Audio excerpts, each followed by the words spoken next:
আমাদের বাড়ি বিশ্বকর্মা পুজোর আগের দিন কচু শাক রান্না করতে হয়। সারা বছর কচু শাক না খেলে ওই একটা দিন আমরা কচু শাক তো খাই। শুধুই যে কচু শাক রান্না করতে হয় তা কিন্তু নয়, 7 রকমের ভাজাও করতে হয়, সাথে আবার ডাল, টক আর আউশ চালের ভাতও করতে হয়। আর রান্নাটা সন্ধ্যের দিকে বসাতে হয় একেবারে কাঁচা কাপড়ে।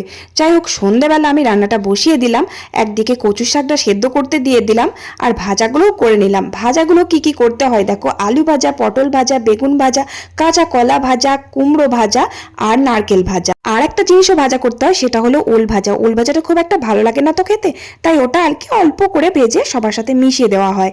যাই হোক, সব ভাজাভুজি আমার কমপ্লিট হয়ে গেছে।